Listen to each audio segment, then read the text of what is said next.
Nueva York, 1976. Las luces de los clubes de Manhattan parpadean como siempre, pero algo invisible está a punto de infiltrarse en la estructura más cerrada del crimen organizado. Joseph Pistone se mira al espejo. Sabe que hoy podría ser su último día con vida. Como ayer, como mañana. Nadie en la calle lo reconoce. Nadie sabe que está a punto de hacer historia. Pero él lo sabe. Y también sabe que, si comete un solo error, acabará con una bala en la nuca y desaparecido para siempre. Su nombre real, Joseph D. Pistone. Su identidad encubierta, Donnie Brasco. Fue el primer agente del FBI en infiltrarse tan profundamente en la mafia estadounidense. Durante casi 6 años, entre 1976 y 1981, vivió una doble vida. De día, operaba como un ladrón de joyas. De noche, reunía pruebas que golpearían los cimientos de la Cosa Nostra. Cada jornada podía ser la última, y sin embargo, Pistone no retrocedió. En esa época, enfrentarse a la mafia no era solo una misión, era un suicidio. Las 5 familias de Nueva York, Bonanno, Colombo, Genovese, Lucchese y Gambino, controlaban la ciudad con mano de hierro. Nadie había conseguido penetrar sus círculos más íntimos. Nadie, hasta entonces. Para lograrlo, Joseph Pistone tuvo que pagar un precio altísimo. Renunció a su familia, a su nombre, a su vida. Se infiltró primero con los Colombo, y después se ganó un lugar en la temida familia Bonanno, donde lo trataron como a uno de los suyos. Si lo hubieran descubierto, lo habrían ejecutado sin dudar, pero nadie lo hizo, porque para ellos, Donnie Brasco era real. Ni siquiera muchos dentro del propio FBI sabían su verdadero nombre. La operación era tan secreta que solo unos pocos conocían la verdad. Para el resto, Donnie era simplemente otro criminal del montón. Uno más de la mafia. Esta es la historia real de la gente que engañó a la mafia desde dentro. Una misión que cambiaría la historia del crimen organizado en América y que, décadas después, aún le cuesta dormir por las noches.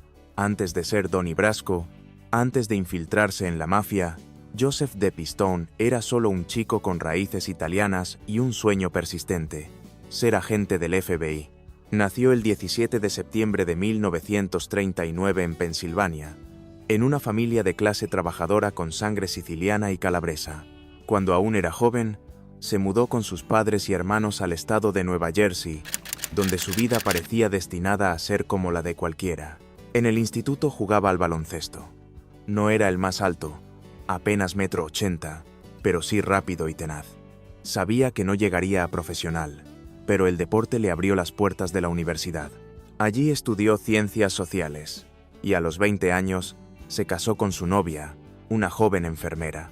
En poco tiempo, ya era padre de 2 hijas. Nada en su entorno indicaba que acabaría en el FBI. Ningún miembro de su familia había sido policía, pero desde niño, Joseph tenía claro su propósito. Quería luchar contra el crimen. No era un deseo romántico, sino una convicción. Durante su último año universitario, un amigo le propuso presentarse al examen de ingreso en la policía. Al principio se negó. Quería terminar sus estudios, pero insistieron tanto que aceptó. Superó las pruebas escritas y físicas sin dificultad y pidió un puesto a tiempo parcial. Le dijeron que sí, pero al llegar el momento de jurar el cargo, se lo negaron. Pistone se negó a entrar en esas condiciones y dio un paso atrás solo por un tiempo. Al poco tiempo, terminó la carrera y comenzó a enseñar en un colegio. Era un trabajo estable, respetable, pero no era lo que él había soñado. Entonces, recibió una llamada que lo cambiaría todo. Un viejo conocido, que trabajaba en la Naval Intelligence, el servicio de inteligencia de la Marina estadounidense, le ofreció un puesto civil para investigar delitos en bases navales. Era un entorno muy cercano al FBI, demasiado como para rechazarlo. Se presentó a los exámenes y, una vez más, los superó con facilidad. Así comenzó su carrera en inteligencia, justo cuando su familia crecía con el nacimiento de una tercera hija. La vida parecía encaminarse hacia la estabilidad. Pero Joseph Pistone no había hecho más que empezar. Durante 3 años, Joseph Pistone trabajó como agente civil en la Inteligencia Naval de Estados Unidos. Investigó casos de droga, robos y espionaje militar. Y con cada misión, su nombre comenzó a sonar más fuerte en las oficinas federales. Finalmente, el FBI lo llamó. Era su momento. El 7 de julio de 1969, prestó juramento y se convirtió oficialmente en agente especial del FBI. El sueño de su infancia, por fin, se hacía realidad. Desde el primer día, Pistone sabía qué tipo de agente quería ser. No le interesaban las oficinas ni los escritorios. Lo suyo era la calle. Fue asignado al despacho de Jacksonville, Florida, donde se encargó de perseguir fugitivos, desmantelar redes de apuestas ilegales y atrapar bandas dedicadas a robar bancos. Sus orígenes humildes le permitieron desenvolverse con soltura en los barrios más duros. Sabía leer las calles. Sabía cómo hablar su idioma. Después de 18 meses, fue transferido a Alexandria, Virginia, donde pasó otros 4 años, hasta que en 1974 lo enviaron a Nueva York. Allí, en la Brigada de Robos y Receptación, cada día interceptaban entre 6 y 7 cargamentos de mercancía robada. Era una ciudad en plena efervescencia criminal, y el FBI necesitaba algo más que policías convencionales. Fue entonces cuando llegó la primera propuesta. El Bureau investigaba una organización especializada en el robo de maquinaria pesada y autos de lujo, y necesitaban a alguien que pudiera infiltrarse en ese mundo. El requisito era claro. Tenían que encontrar a un agente capaz de manejar equipos pesados, como bulldozers o camiones de carga. Solo había unos pocos con ese perfil. Joseph Pistone era uno de ellos. Para esa operación, necesitaba una nueva identidad. Fue así como nació Donald Brasco, un alias improvisado sacado de una película o un libro. Nunca lo recordaría del todo, pero que pronto se convertiría en leyenda dentro del FBI. La misión fue un éxito rotundo. Arrestaron a más de 30 personas, recuperaron vehículos robados por un valor superior al $1.000.000, y Pistone recibió una carta de felicitación firmada por el propio director del FBI, Clarence Kelly, junto a una bonificación de $250. Era poco dinero para el riesgo que había corrido, pero había ganado algo más importante: prestigio. Había demostrado que era más que un agente. Era un infiltrado nato, y muy pronto le confiarían la operación más peligrosa de su vida: entrar en la mafia. Durante décadas, el FBI había rehusado trabajar con agentes infiltrados. J. Edgar Hoover, el todopoderoso director del Bureau, lo consideraba un oficio sucio, indigno, que manchaba la reputación de sus hombres. Pero los tiempos habían cambiado.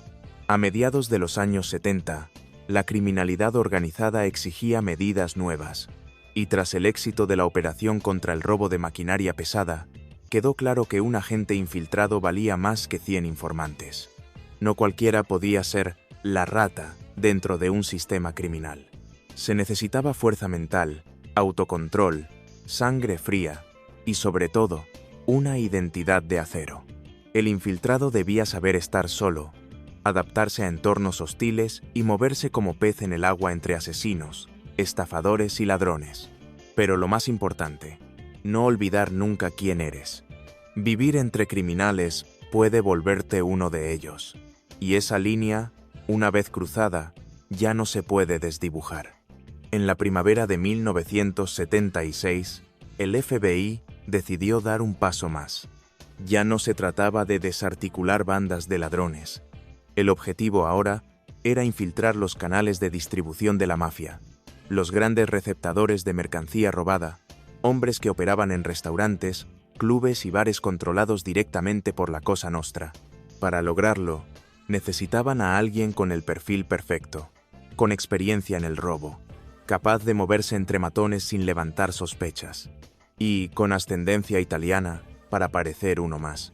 Joseph Pistone reunía todo eso.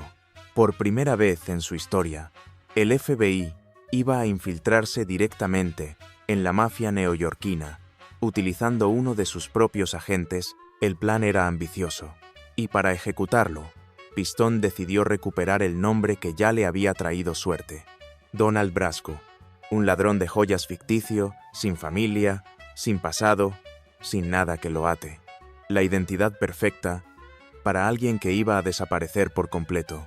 Donnie Brasco no solo era un nombre, era una historia, un pasado cuidadosamente construido para resistir cualquier tipo de escrutinio. Joseph Pistone lo sabía.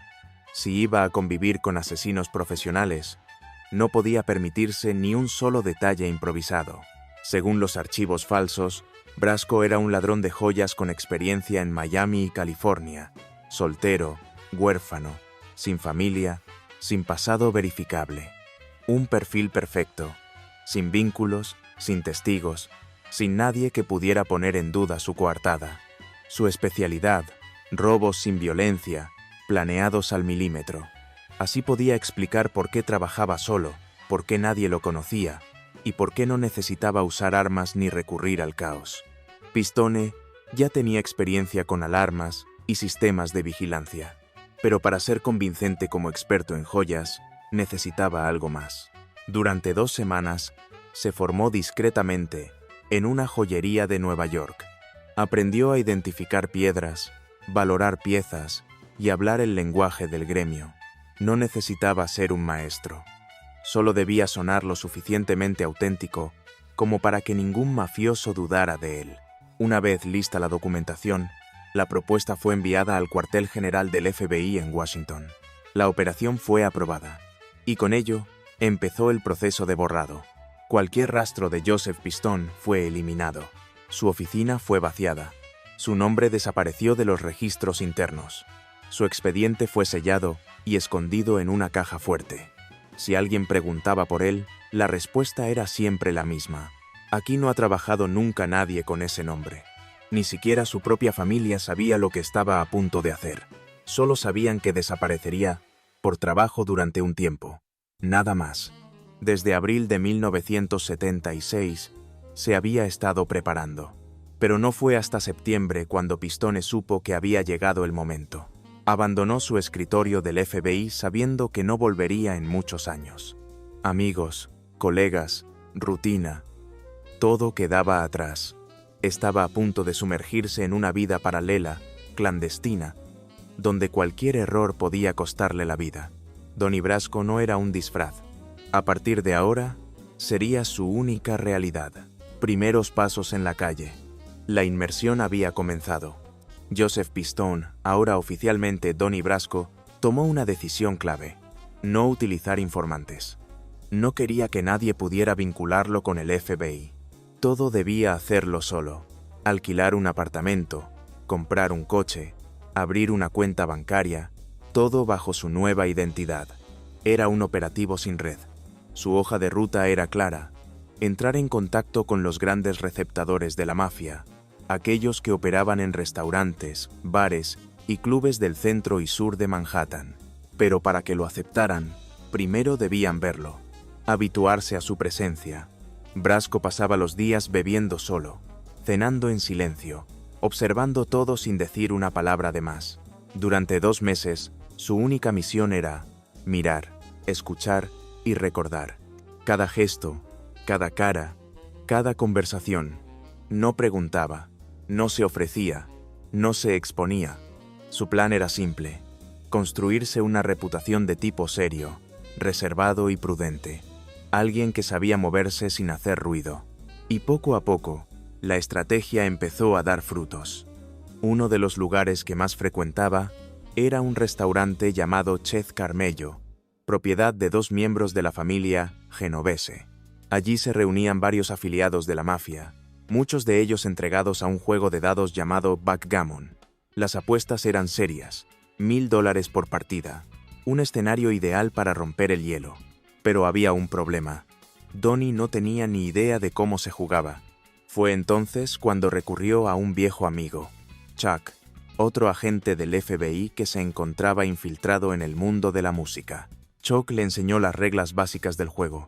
Jugaron una y otra vez, hasta que Donnie se sintió lo bastante seguro como para sentarse a una mesa con mafiosos reales y no parecer un impostor.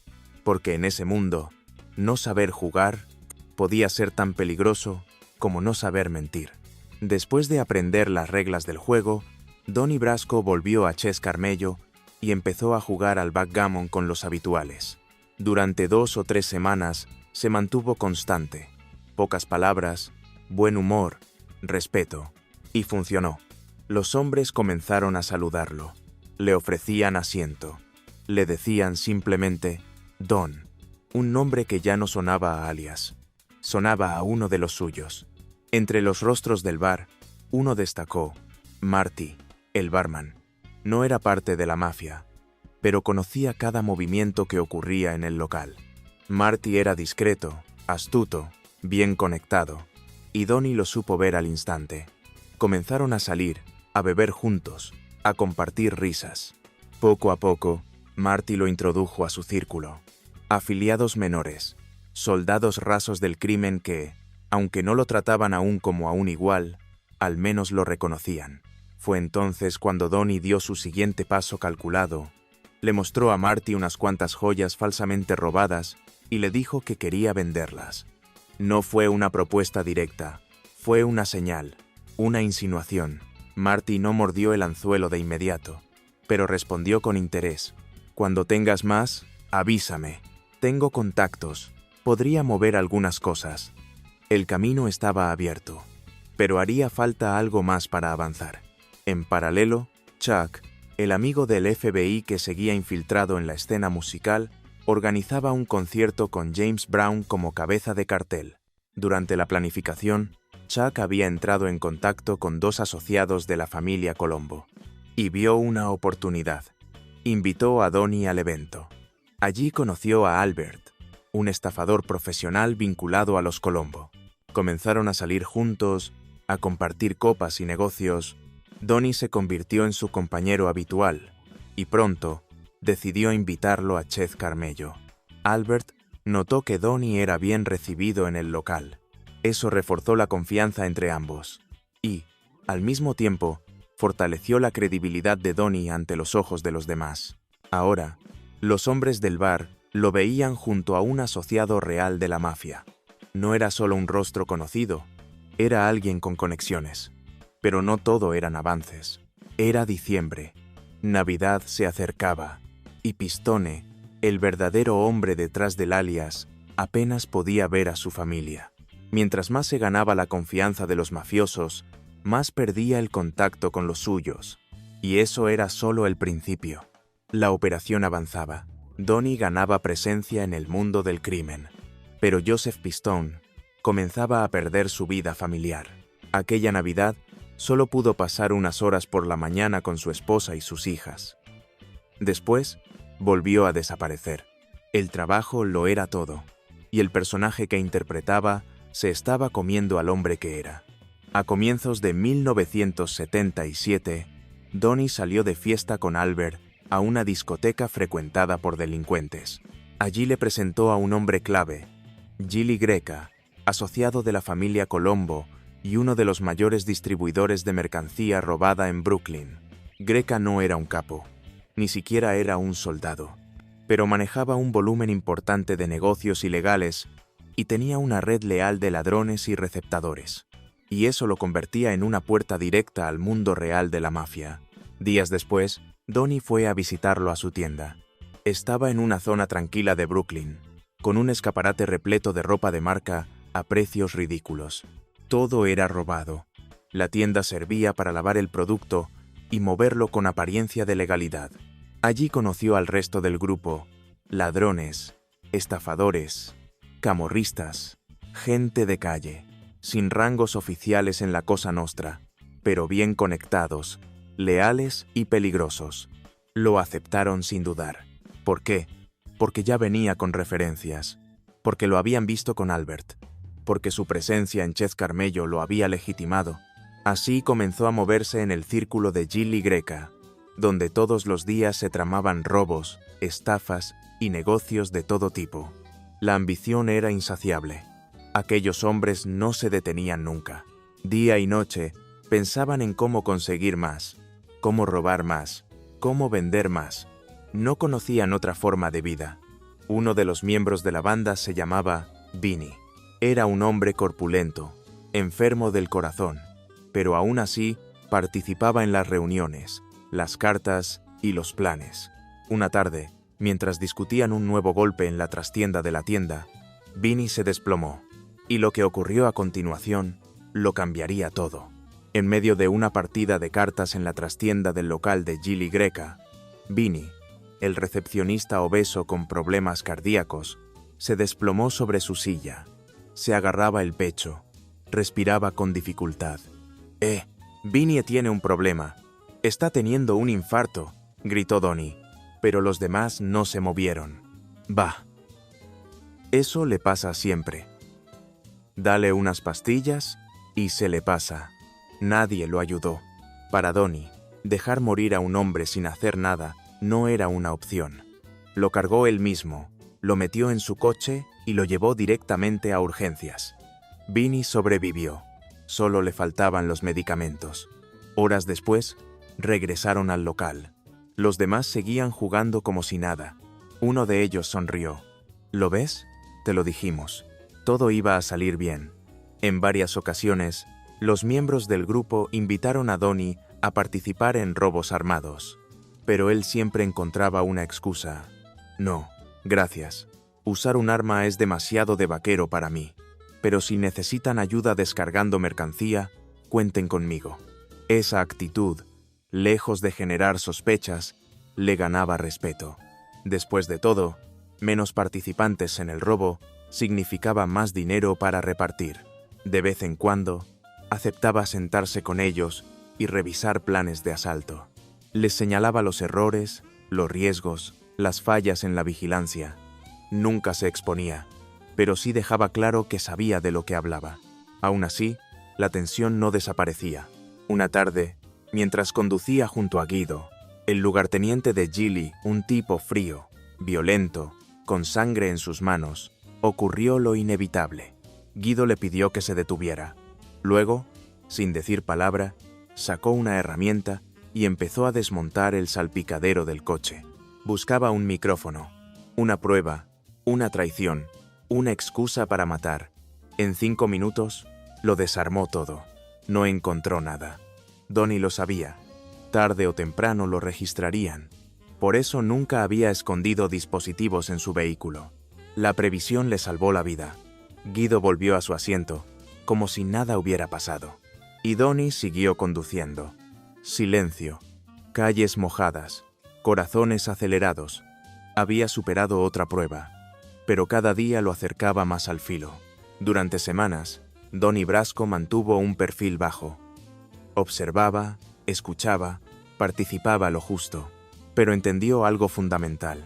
Para sobrevivir en ese mundo, había que moverse. Así que comenzó a hacer lo que cualquier ladrón haría: comprar y vender mercancía robada. Compraba relojes y joyas a miembros de la banda, especialmente a Vinny, y luego les revendía otras piezas que, en realidad, provenían de decomisos del FBI. Ellos pensaban que eran el botín de sus golpes. Eso le daba prestigio, credibilidad, un aura de profesionalismo sin levantar sospechas. Donnie tenía un objetivo claro: conectar con los grandes receptadores, los que realmente manejaban los hilos del negocio. Pero cada vez que pedía que lo presentaran, la respuesta era la misma: tú danos el material. Nosotros se lo pasamos al tipo. No te preocupes.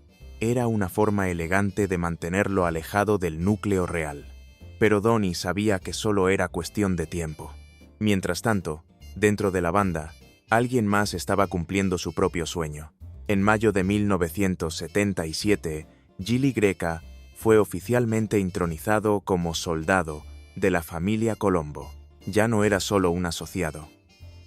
Ahora formaba parte formal de la Cosa Nostra. Convertirse en afiliado era el mayor honor para un mafioso italiano.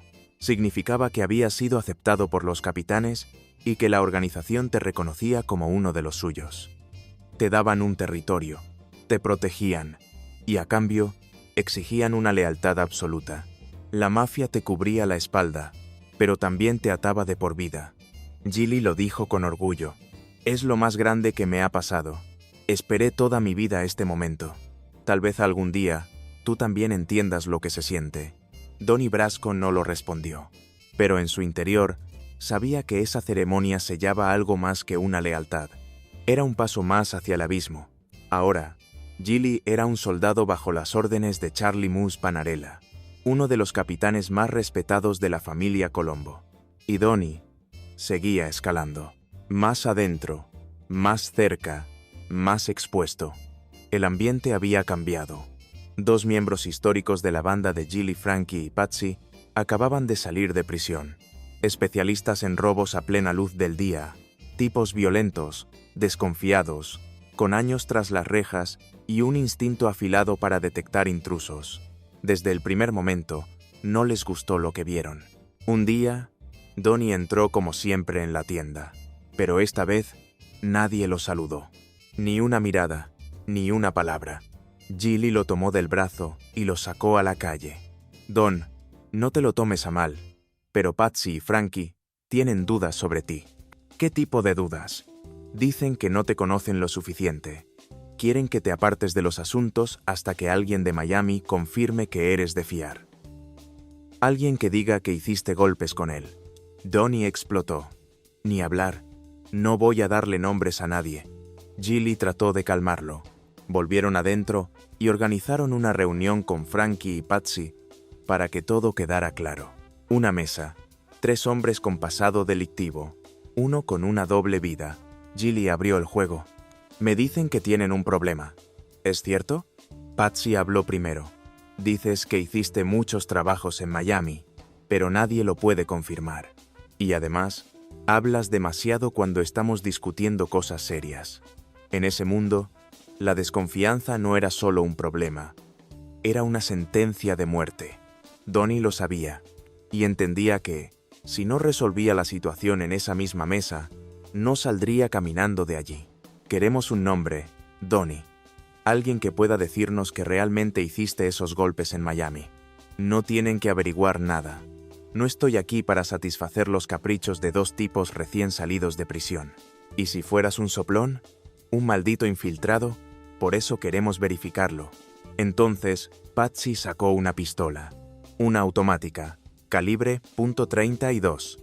La colocó sobre la mesa, con la calma de quien ya ha tomado una decisión. No saldrás de aquí hasta que nos des un nombre. Si te niegas, saldrás envuelto en una alfombra. El ambiente se volvió irrespirable. Donnie sabía que había llegado el momento que más temía.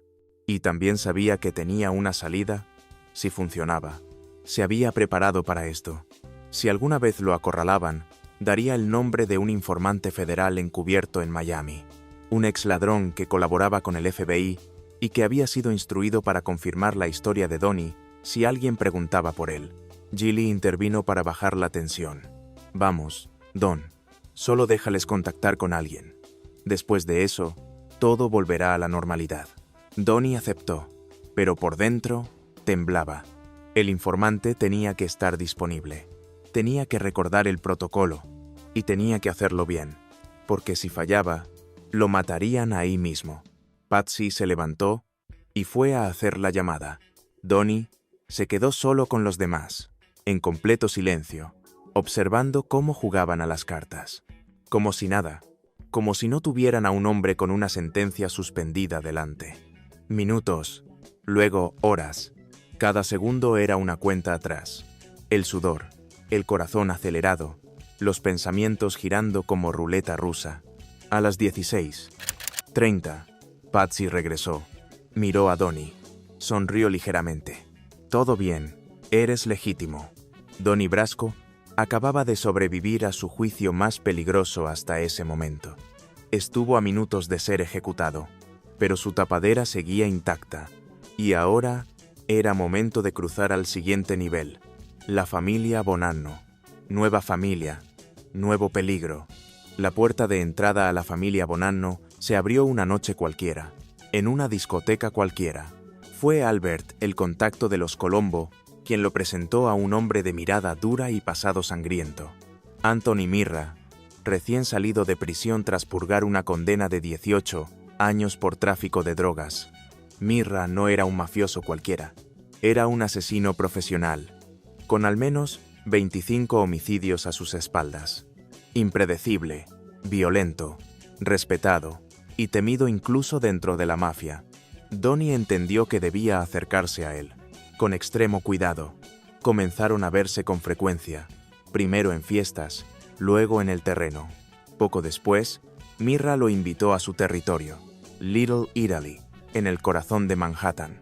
Allí, entre café rancio y taburetes de bar, conoció a otro nombre clave, Benjamin Lefty Guns Ruggiero. Lefty era un veterano de la familia Bonanno. Tenía 50 años y un historial oscuro. Su apodo no era casual. Había matado con su propia mano a más de una docena de personas. Poseía un pequeño club cerca del bar de Mirra, y pronto, Donnie comenzó a pasar tiempo con ambos. Ahora su tiempo se dividía entre dos mundos. Brooklyn, con la banda de Gilly Greca, y Little Italy, con soldados reales de una de las 5 familias de la mafia. A mediados de 1977, el FBI ya tenía suficientes pruebas para derribar a la banda de Gilly, pero el verdadero objetivo seguía fuera de su alcance: los grandes receptadores que operaban bajo el paraguas de la mafia. Donnie estaba cada vez más cerca de ellos, pero no lo suficientemente dentro. Entonces se tomó una decisión clave: abandonar la pista de los Colombo y centrarse completamente en los Bonanno. A partir de agosto, Brasco se instaló de lleno en Little Italy. Era su nuevo campo de operaciones. En ese momento, Nueva York estaba dividida en 5 familias mafiosas. Los Bonanno, ahora objetivo directo de Donnie. Los Colombo, donde había comenzado la infiltración. Los Gambino, bajo el mando de Paul Castellano. Los Genovese, encabezados por Philip Lombardo. Y los Lucchese, con Anthony Corallo como jefe. Oficialmente, los Bonanno estaban dirigidos por Philip Rusty Rastelli, pero en la práctica, el poder lo ejercía otro nombre temido, Carmine Galante, y Donnie Brasco estaba a punto de entrar en su mundo. La estructura era férrea, piramidal y mortal. En la cima, el jefe. Luego, el sotocapo, subjefe, listo para ocupar el trono si el capo caía preso. El consigliere, una especie de consejero silencioso y calculador. Capitanes, que comandaban unidades enteras de soldados. Y en la base, los soldados, asesinos, extorsionadores y traficantes. Por fuera, orbitando, estaban los asociados, como Donnie, aún. Cualquier desviación de las reglas se pagaba con la vida. Y Donnie lo sabía. Poco a poco, empezó a ganarse la confianza, especialmente la de Mirra, aunque tratar con él no era tarea fácil. Colérico, inestable, imposible de predecir. Pero Donnie aguantó, y con el tiempo, Mirra le presentó a otros soldados. El círculo se estrechaba. Cuando Mirra no estaba, Donnie pasaba sus días en el club de Lefty Ruggiero, en Little Italy. Hablaban de deportes, apuestas, boxeo, carreras, cosas de mafiosos comunes. Y sin darse cuenta, Lefty empezó a considerarlo un socio de verdad. Donnie lo llamaba. Ese apodo lo adoptaron todos los demás. Lefty se encargaba de gestionar apuestas ilegales para el número 2 de los Bonanno, Nicky Marangelo. Quería que Donnie trabajara con él. Y así fue como el infiltrado empezó a participar en los negocios reales de la familia. Tanto Lefty como Mirra eran soldados, bajo la tutela de otros capitanes. Uno respondía a Mickey Zaffarano, el otro a Mike Sabella, pero en carácter eran polos opuestos. Mirra era pura amenaza. Lefty, en cambio, era hablador, nervioso, adicto al juego, pero menos visceral. En una visita al despacho de Marangelo, Mirra le reveló algo que Donnie desconocía: la existencia de un grupo secreto llamado los Zips. Eran sicilianos importados desde Italia, traídos por Carmine Galante para 2 cosas: distribuir heroína y ejecutar asesinatos por encargo. No tenían documentos, no estaban fichados. Eran fantasmas letales al servicio de la mafia. Y con esa revelación, Donnie entendió que lo que había visto hasta ahora era solo la superficie. Se hacían llamar los Thieves, sicilianos traídos directamente desde Italia por orden de Carmín Galante. No tenían papeles. No aparecían en ningún registro policial. Se reunían en pizzerías discretas para mover heroína, lavar dinero o simplemente esperar la próxima orden. Pero no eran solo mensajeros. Eran ejecutores. Tiros limpios, misión cumplida, silencio total. Mientras los soldados norteamericanos evitaban tocar jueces o policías por respeto a las reglas, los Thieves no tenían límites. Donnie recogió todo lo que pudo sobre ellos y lo envió al FBI, porque sabía que esos hombres no eran solo peones, eran piezas clave de una red criminal internacional. Entonces vino el dilema. Mirra y Lefty se odiaban. Ambos veían en Donnie una fuente de ingresos, y eso los volvió celosos, competitivos, peligrosos. Donnie sabía que tarde o temprano tendría que elegir entre uno u otro, pero no hizo falta. Un día, llegó al club de Lefty y lo encontró hablando por teléfono con Gilly. Colgó, y días después le soltó la noticia. Desde hoy, trabajas conmigo. Ya eres asociado de la familia Bonanno. Lefty no perdió tiempo. Empezó su educación. Le ordenó afeitarse el bigote. Le dejó claro que ahora dependía de él. Si quería salir de la ciudad, debía pedirle permiso. Si hacía dinero, debía repartirlo con él. Y sobre todo, debía mantenerse disponible, siempre. Pero había algo más. Algo que Donnie tenía que decidir por sí mismo. ¿Qué haría si presenciaba un asesinato? Como agente del FBI, no podía permitirlo. Pero como mafioso infiltrado, intervenir significaba morir. Tomó una decisión. Si era un mafioso el que iba a morir, no haría nada. Si era un inocente, arriesgaría su vida para detenerlo. Para el verano de 1977, Donnie ya era uno más. Conocía a figuras clave de todas las familias. Había estrechado lazos con Joey Massino, que ascendía rápido en los Bonanno. Conocía a Nicky Santora, Al Walker y a otros nombres de peso. Y lo más importante, su reputación empezaba a ser útil para otros agentes del FBI. En Milwaukee, el FBI trabajaba para desmantelar a un capo local. Necesitaban apoyo, y recurrieron al hombre que ya tenía la confianza de la mafia en Nueva York, Donnie Brasco. En Milwaukee, el FBI intentaba desmantelar a la mafia local. Habían desplegado una operación de infiltración, pero los resultados no llegaban. La familia criminal, liderada por el poderoso Frank Balistrieri, parecía intocable. Fue entonces cuando me contactaron. Querían que apoyara a un compañero ya infiltrado en el terreno, un agente llamado Tony Conte. Su tapadera era la de un empresario que pretendía montar una red de máquinas tragamonedas en bares, clubes y locales de la ciudad. La estrategia era clara. Si Balistrieri intentaba sacarlo del negocio usando la intimidación, podríamos acusarlo de extorsión. Pero había un problema. Durante meses, Conte no logró instalar ni una sola máquina. El control que Balistrieri ejercía sobre Milwaukee era tan férreo que ningún comerciante se atrevía a aceptar la oferta. Ahí entré yo. El FBI necesitaba que activara mis contactos en Nueva York, que conectara a Conte con los Bonanno. La idea era que un mafioso de peso avalara el negocio, y que desde Nueva York se tejiera un vínculo con Milwaukee. De ese modo, Balistrieri se vería obligado a negociar y se expondría. Pensé de inmediato en Lefty. Le planteé el negocio como algo fácil. Un amigo mío quería invertir en máquinas automáticas en Milwaukee y había mucho dinero por ganar. El dinero era el idioma de Lefty, y mordió el anzuelo sin dudar. Una vez que Lefty estuvo dentro, el siguiente paso era obtener la aprobación de los altos mandos. Eso incluía a su capo directo, Mike Sabella, y al mismísimo Carmine Galante, jefe de la familia Bonanno. Lefty habló con ellos.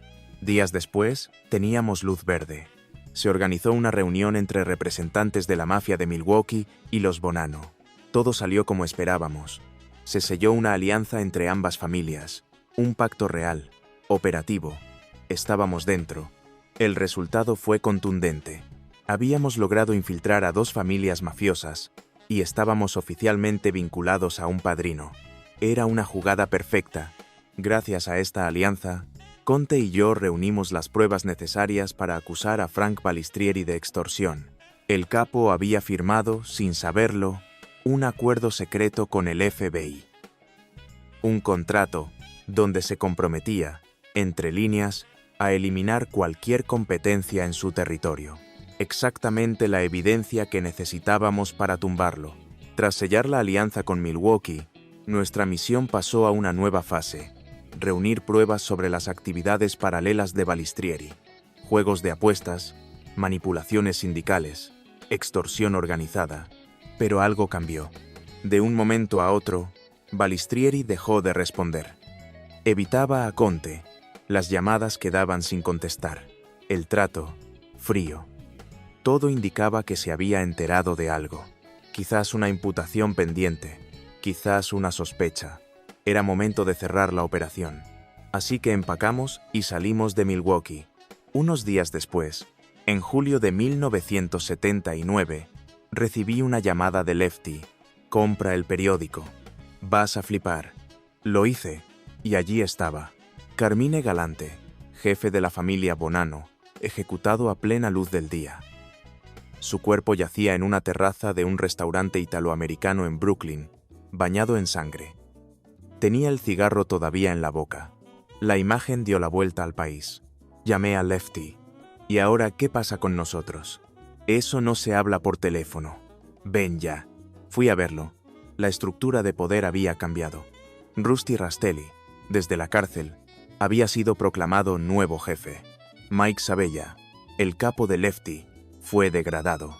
Ahora respondíamos ante Sonny Black, el nuevo capitán, un hombre de Brooklyn llamado Dominic Napolitano. Yo no lo conocía. Estaba preso cuando comencé la misión, pero pronto me haría muy cercano a él. A pesar del terremoto interno, la operación siguió adelante. Con Lefty, viajábamos a menudo a Miami. Apuestas en los hipódromos, carreras de galgos, oportunidades de negocio. Nos movíamos como 2 socios legítimos en busca de nuevos golpes. Miami, como Las Vegas, era territorio abierto. Todas las familias podían operar allí, siempre que no cruzaran ciertas líneas. Era una tierra de oportunidades y de riesgos. Un día, el FBI me contactó. Querían que participara en una nueva operación en Florida. El objetivo: apoyar a un agente encubierto que operaba bajo el nombre de Tony Rossi. Y así comenzó una nueva etapa, en un nuevo territorio, con nuevas reglas y enemigos aún más impredecibles. Tony Rossi, el agente encubierto en Florida, había conseguido infiltrarse en el mundo del juego ilegal con un objetivo muy claro: llegar hasta Santo Traficante Jr., el padrino absoluto de la mafia en el estado. Traficante no era un mafioso cualquiera. Había operado casinos en La Habana antes de la Revolución Cubana y se decía que había colaborado con la CIA en un complot para asesinar a Fidel Castro. Tenía poder, historia y una red que se extendía desde Tampa hasta Nueva York. Rossi logró entrar en contacto con su gente y comenzó a trabajar protegiendo partidas de cartas clandestinas. Pero el progreso era lento. Semanas sin resultados. El acceso real a traficantes seguía bloqueado. El FBI tomó entonces una decisión audaz: abrir su propio club nocturno en Florida. Encontraron el sitio perfecto en el noreste de Tampa. Lo llamaron Kings Court. Rossi figuraría como propietario, y el lugar fue completamente renovado. El objetivo era simple: atraer a los mafiosos locales al club con partidas de alto nivel, pero el plan no terminaba de funcionar. Fue entonces cuando me llamaron. Querían que involucrara a la familia Bonanno. Si lograban asociarse con los traficantes a través de un negocio común, se abriría una vía directa para grabar conversaciones, pactos y movimientos reales. Para el FBI y para la familia, sería una mina de oro. Acepté. Mi papel era preparar el terreno, convencer a Lefty de que el club era una oportunidad legítima para invertir y generar beneficios. Pero cuando estábamos a punto de empezar, llegó un giro inesperado. El FBI me informó que debía abandonar la operación. La razón: Balistrieri, el capo de Milwaukee, había descubierto que Tony Conte era un agente encubierto. Eso explicaba por qué nos había cortado todo contacto. Y lo más peligroso era que, según las reglas de la mafia, debía comunicarlo a la familia Bonanno. Si lo hacía, yo estaba muerto. A pesar del riesgo, insistía en continuar. Después de intensas negociaciones internas, me dieron luz verde para seguir con la operación. Pero la tensión era total. Sabía que en cualquier momento la información podía filtrarse y acabaría con una bala en la cabeza. Entre el otoño de 1979 y febrero de 1980, empecé a hablar con cuidado sobre el club Alefti. Mi objetivo era que los Bonanno hicieran negocios con los traficantes dentro del King's Court, donde todo estaría bajo vigilancia del FBI. En marzo, Lefty voló a Florida para visitar el club por primera vez. Rossi y yo lo fuimos a buscar al aeropuerto, y luego lo llevamos a almorzar a un restaurante griego. Durante la comida, Rossi habló de su negocio, fingiendo que necesitaba inversores.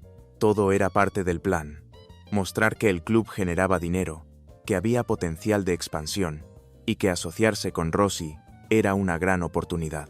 Sabíamos que si Lefty caía, arrastraría con él a Sonny Black, y si Sonny Black se involucraba, la conexión con traficantes sería inevitable. Estábamos a punto de conectar dos mundos criminales en un solo lugar. Y todo, bajo los ojos del FBI.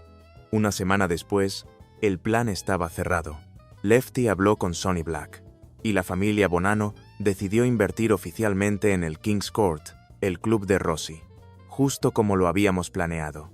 El local fue equipado con todo el arsenal del FBI: cámaras ocultas, micrófonos, grabadoras. Cada rincón estaba controlado, cada palabra archivada. El club ya no era solo una fachada, era una trampa de alta precisión.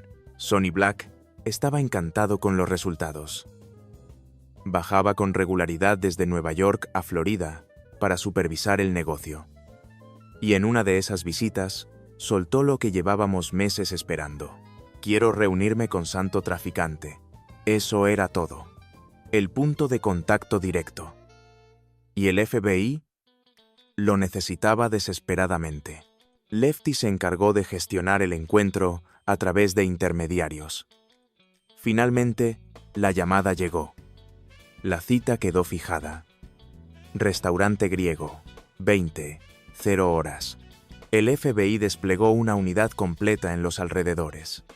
Cámaras de largo alcance, vigilancia móvil, todo estaba listo. La reunión se llevó a cabo con aparente normalidad. Cuando terminó, Sonny Black me comentó: salió perfecto. Hablamos de negocios y de una operación de bingo que empezará mañana mismo. La conexión estaba sellada. El emisario de traficante, Benny Husick, se reunió con Sonny Black ese mismo día para buscar una ubicación adecuada. La maquinaria estaba en marcha y el plan había funcionado. Habíamos logrado unir oficialmente a las familias Bonanno y Traficante, y toda la operación estaba documentada desde dentro. Pero cuando parecía que habíamos cruzado el punto más alto de la misión, algo cambió. Una tarde cualquiera, en medio de una conversación casual, Sonny me miró fijamente. «Donnie, dime una cosa. ¿Tú ya has matado a alguien?» Silencio. Sonreí, sin saber si aquello era una prueba, una provocación o una sentencia. Bueno, ya veremos. Una noche, mientras cenaba con Sonny Black y su lugarteniente John Booby Cerasani en un restaurante de Brooklyn, Sonny me felicitó. Me dijo que lo que estaba haciendo en Florida con Rossi era excepcional, y que, si todo seguía así, pronto podría llegar a convertirme en un hombre hecho, un afiliado real de la Cosa Nostra. Ningún agente del FBI había llegado tan lejos. Si lo lograba, no sería solo una victoria operativa, sería un golpe histórico a la mafia desde sus propias entrañas. Pero entonces todo empezó a derrumbarse. Las conversaciones en las reuniones cambiaron de tono. Había tensión, miradas cuidadosas y nombres que volvían Una y otra vez. La familia Bonanno estaba dividida. Por un lado, el grupo al que yo pertenecía, Rusty Rastelli, el consigliere Steve Cannon, los capitanes Sonny Black y Joe Massino. Y por otro, una facción rival encabezada por los capitanes Cesare Bonventre, Philip Philly Lucky, Giacone, Dominic Big Trin, Trinchera, Alphonse, Sonny Red, Indelicato y su hijo, Bruno. Todo venía desde la muerte de Galante. Ambas partes querían el control. Lo que parecía un desacuerdo interno estaba a punto de convertirse en una guerra. Al principio intentaron evitarlo. Se pactó una reunión entre las dos facciones para buscar una solución. Pero la primera cita se canceló, y en la segunda estalló todo. El 5 de mayo de 1981, Sonny Red, Philly Lucky y Big Trin llegaron a un restaurante de Brooklyn. Venían con la intención de negociar la paz, pero fue una trampa. Al entrar en una sala trasera, varios hombres armados salieron de los armarios donde estaban escondidos y los acribillaron a balazos. Entre los implicados, según la investigación posterior, estaban Sonny Black, Bobby Cerasani, Joe Massino y al menos 6 hombres más de los Bonanno. Los cuerpos fueron enterrados en un terreno baldío. La oposición a Rusty Rastelli y Sonny Black había sido eliminada. Casi. Faltaba uno. Bruno Indelicato, el hijo de Sonny Red, el único que no había estado presente aquella noche. Días después, recibí un mensaje de Sonny Black. Quería hablar conmigo, en privado.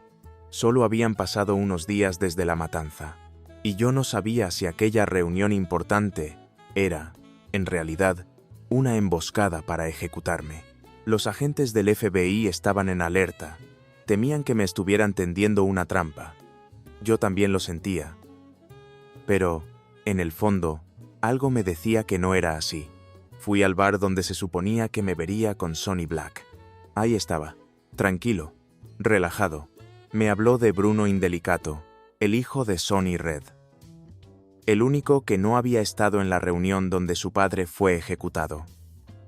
El que todavía respiraba. Y entonces lo dijo, casi como quien asigna una tarea cualquiera. Me daba el encargo de matarlo. Un contrato. Un paso más para convertirme en afiliado oficial de la mafia. Para Sonny, aquello era una prueba de confianza. Un punto a mi favor cuando presentara mi candidatura. Pero para mí, era una línea que no podía cruzar. Como agente del FBI, no podía participar en un asesinato. Pero como mafioso encubierto, negarme me dejaba expuesto. Legalmente, al no estar hecho, podía rechazar la orden sin consecuencias. Pero, después de 5 años ganándome su respeto, decir que no era traicionar todo el trabajo. Y además, lo sabía bien. Si no lo hacía yo, otro lo haría en mi lugar. Pasaron los días. Yo seguía con la farsa. Me preparaba como si realmente fuera a cumplir la orden. Pero entonces, el FBI dijo, basta. La policía había encontrado el cuerpo de Sonny Red. Su aparición desató una ola de tensión en las calles. La guerra dentro de la familia Bonanno ya no era una amenaza, era un hecho. Y yo, al lado de Sonny Black, con un asesinato pendiente, me había convertido en un objetivo perfecto. El FBI decidió cerrar la operación. Para mí fue devastador. Estaba a punto de alcanzar el punto más alto de la infiltración, convertirme en un soldado oficial, un infiltrado hecho hombre de honor, demostrarle al mundo que la mafia podía ser vencida desde dentro. Incluso iba a ser el brazo derecho de Sonny Black y servir de puente para nuevos negocios con otras familias. Pero el riesgo era demasiado grande. Me lo dejaron claro. Había que poner fin a todo. Después de casi 6 años de encubrimiento, la fecha estaba fijada, 26 de julio de 1981. Ese día, Donnie Brasco desaparecería y Joseph Pistone volvería a la superficie. Faltaban solo unas semanas para que mi papel como Donnie Brasco llegara a su fin. En una de nuestras últimas conversaciones, Sonny Black me habló del viejo. Con eso se refería a Rusty Rastelli, el jefe de la familia Bonanno, que seguía preso. No sabía que lo que venía iba a cambiar su vida y la mía. Llegó el día. 3 agentes federales se presentaron en uno de los locales de Sony. Le mostraron una fotografía. En ella aparecía yo, Donnie Brasco, acompañado por esos mismos 3 agentes. Sony miró la imagen. No reaccionó. Ningún gesto, ninguna palabra. Luego simplemente dijo: «Entiendo». La noticia cayó como una bomba. Sony convocó de inmediato a sus hombres más cercanos, Lefty, Booby y Nicky Santora. Les explicó lo que acababa de ocurrir, pero se negaba a aceptarlo. No puede ser un agente federal. Si lo es, entonces lo secuestraron o le lavaron el cerebro. Durante más de una semana, me buscaron por todo el país, sin descanso, sin encontrar nada, y no podían encontrarme. Mi familia y yo ya estábamos al otro lado del país, en la costa oeste, bajo nuevos nombres, protegidos por el FBI. Nuestra casa tenía un sistema de seguridad especial. Nadie sabía dónde estábamos, pero mi identidad ya no era un secreto. Joseph D. Pistone, alias Donnie Brasco, apareció en titulares en todo Estados Unidos. La operación había sido revelada al mundo. Recuerdo las lágrimas de mis hijas al enterarse, el miedo de mi abuelo cada vez que arrancaba el coche, el peso de lo que había hecho. Pasaron 10 días, y entonces Sonny Black aceptó la verdad. Era momento de informar a los altos mandos. Primero llamó a Santo Traficante, luego notificó a Rusty Rastelli. Finalmente, informó a Paul Castellano, el poderoso jefe de la familia Gambino. Los capos de la Cosa Nostra se reunieron en Nueva York. Querían dimensionar el desastre. Se imprimieron y distribuyeron fotos mías en todo el país. Querían encontrarme. Querían vengarse. Sobre mi cabeza colgaron una recompensa, $500,000. El FBI sabía que mi vida corría peligro. Para contener la furia de la mafia, enviaron agentes a hablar directamente con los jefes de cada familia. Les dijeron lo que tenían que oír. No lo toquen. Los venció. Esto se acabó. Y si alguien se atrevía a cruzar la línea, el peso completo de la justicia estadounidense caería sobre ellos. Pero el equilibrio era frágil. El 14 de agosto de 1981, exactamente 17 días después de que se hiciera pública mi identidad, los jefes de la Cosa Nostra convocaron una reunión. Sonny Black fue citado. El encuentro se realizó en Nueva Jersey. Sabía que no saldría vivo de allí. Y así fue. Nunca volvió a ser visto. Había pagado con su vida el error de confiar en mí, de abrirme las puertas, de tratarme como a un hermano. Lefty Ruggiero fue el único de todos al que supimos que la mafia le había puesto precio. Por eso, fue el único al que protegimos. Un mes más tarde, me encontré con la novia de Sonny en el restaurante de un hotel. El lugar estaba cuidadosamente vigilado por varios agentes federales. Ella no sabía nada. Seguía esperando noticias. Estaba rota por dentro. Durante la conversación me dijo: ¿sabe lo que me dijo Sonny sobre usted? Dijo: de verdad me gustaba ese tipo. Me destrozó saber que era un agente, pero eso no cambia lo que siento. Hizo su trabajo, y lo hizo bien. El 2 de agosto de 1982, subí a declarar. Era un juicio histórico. Por primera vez, un grupo de mafiosos hechos era llevado ante la justicia gracias a una infiltración interna. Ese día, la sala del tribunal estaba llena. Periodistas, fotógrafos, público expectante. Frente a mí, en el banquillo de los acusados, estaban 5 hombres: Lefty Ruggiero, Booby Serasani, Nicky Santora y otros 2 miembros de la familia. Los miré y supe que, aunque me odiaran, también sabían que los había vencido desde adentro. Desde el estrado, los observaba con atención. Los 5 mafiosos me miraban incrédulos, especialmente Lefty Ruggiero, que no podía aceptar la verdad. A su abogado le había dicho: jamás testificará contra nosotros. Pero con el tiempo, incluso él lo entendió. Lo asumió solo, en su celda, entre comparecencias judiciales. Yo, mientras tanto, no paraba. Trabajé codo a codo con los fiscales para preparar cargos de extorsión, juegos ilegales, asesinatos y crimen organizado. No solo en Nueva York, también en Milwaukee, Tampa y Kansas City. Las pruebas que recolecté durante esos 6 años fueron cruciales para el sistema judicial estadounidense. Declaré durante meses, y el resultado fue claro. Más de 100 condenas. 100, una cifra que había parecido imposible. Pero ahí estaba, documentada, sellada en los tribunales. Se me suele preguntar si esos 6 años me cambiaron. La verdad es que no. Nunca perdí quién era, ni me costó dejar atrás a Donnie Brasco. El uniforme, los gestos, la actitud, era solo una máscara. Yo nunca me confundí. ¿Lo haría de nuevo? Profesionalmente, sin dudarlo. Personalmente, es otra historia. Perdí 10 años de mi vida familiar. 10 años en los que mis hijas crecieron sin mí. En los que viví bajo otra identidad, en otro mundo. Y a veces, me pregunto si valió la pena. Recuerdo que, al final de uno de los juicios en Nueva York, un abogado de la defensa se acercó a mí. No era su obligación, pero lo hizo. Me miró a los ojos y dijo: «Hiciste un trabajo de locos, colega. Tienes un par de cojones enormes, agente Pistón». Tras 17 años de servicio, Joseph D. Pistón renunció oficialmente al FBI en 1986. A pesar del alcance histórico de su infiltración, no ingresó al programa de protección de testigos. Siguió viviendo bajo identidades discretas, pero sin desaparecer del todo. Su recompensa oficial por la operación fue de apenas $500. Sin embargo, el golpe que había dado fue tan devastador que la Cosa Nostra expulsó a la familia Bonanno de la comisión y cambió para siempre algunas de sus reglas internas. Desde entonces, para ser aceptado como hecho, todo aspirante debía demostrar su lealtad, matando a alguien, y debía estar avalado por un miembro que lo conociera desde la infancia. Pistone continuó colaborando con la justicia.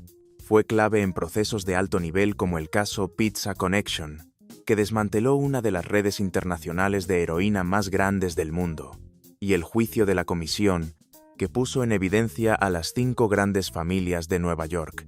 Hoy, Joseph Pistone tiene 83 años.